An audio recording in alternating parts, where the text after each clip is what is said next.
भोपाल में राज्य कर्मचारी संघ ने मुख्यमंत्री डॉक्टर मोहन यादव का अभिनंदन समारोह आयोजित किया, जिसमें मुख्यमंत्री ने कहा कि डबल इंजन के पीछे हमें भी तेज चलना पड़ेगा। देश और प्रदेश के कर्मचारियों का डीए एक समान करने के लिए प्रधानमंत्री का एक वाक्य है, डबल इंजन की सरकार। तो इंजन के पीछे इंजन लगा हुआ है। सीएम ने कहा कि वो सारे अंतर जिनके माध्यम से जबरदस्ती से अटकाना लटकाने ऐसे काम होते थे जो सही नहीं है। उन्होंने कहा कि मैं इस मामले में थोड़ा भाग्यशाली भी रहा कि आप लोगों को ज्ञापन देने नहीं आना पड़ा। उन्होंने कहा कि मैंने खुद ही इसे बढ़ा दिया है। इसी तरह मंच के माध्यम से मुख्यमंत्री मोहन यादव ने कई कर्मचारी हितैषी बातें रखी।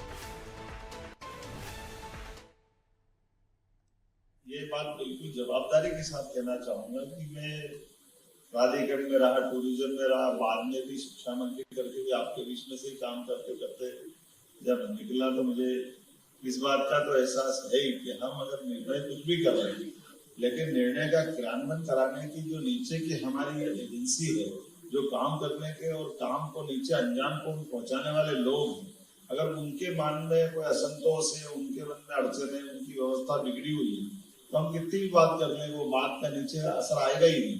इसलिए स्वाभाविक रूप से हमारे लिए दोनों तरह से बढ़ने की आवश्यकता है। मैं मान के चलता हूं कि आज के इस अवसर पर सच्चे कर्मयोगी अगर कोई है तो आप सबको प्रणाम करता, आपका अभिनंदन करता। आपके परिश्रम, समर्पण, जल कल्याण और विकास के पथ पर बढ़ने वाले संकल्प के बलबूते पर हमारी सरकार अपने सारे निर्णयों को नीचे क्रियान्वित करा पाई है। क्योंकि ये मान के चलो कि 9 करोड़ की आबादी मध्य प्रदेश की है, सारे सरकारी पद मिला लो तो 10 लाख भी नहीं होते सारे पद, तो बाकी बड़े सारे पैमाने पे लोग क्या करें, तो वो अपने अपने अलग अलग काम धंधे रोजगार सब प्रकार की व्यवस्था से जुड़े, लेकिन उनके साथ में भी निश्चितता हो, उनकी भी मदद हो जाए, उनका भी शोषण नहीं हो। इसलिए जैसे दूध के मामले में दूध उत्पादन में आगे बढ़ रहे हैं, क्योंकि दूध उत्पादन में मध्य प्रदेश का हिस्सा देश में 3रा नंबर पे और 9% दूध हम अभी उत्पादित कर रहे हैं, इसको ले जाके 20% तक ऊपर जाने वाले हैं। ऐसे में कई सारी इंडस्ट्री की बात कर सकता हूँ। ये भी आपने देखा रोजगार आधारित उद्योगों के लिए पहले तो केवल कारखाने वालों को ये मदद मिलती थी कि बिजली के बिल की छूट मिल जाएगी, रजिस्ट्री की छूट मिल जाएगी, अलग अलग प्रकार के टैक्स की छूट मिल जाएगी। अब हमने कहा कि नहीं, अगर मशीनों के आधार पर जो उद्योग चलाएंगे वो तो आपने चला, उससे कोई मना नहीं, लेकिन उसमें रोजगार नहीं मिलता।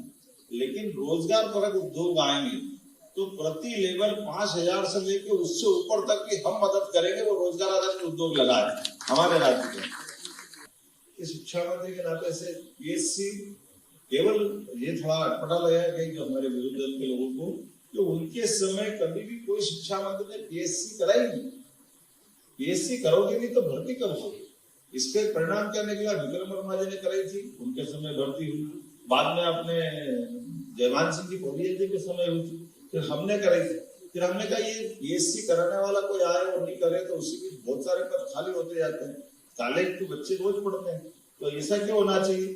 अब हमने कोशिश करी है कि अपने लिए पीएससी के लिए कोई विशेष डेट देने की जरूरत नहीं, संख्या लेने की जरूरत नहीं, इधर पद खाली हो इधर हर साल भर्ती होना चाहिए अपने आप बिना संकोच के, कोई रोकना नहीं।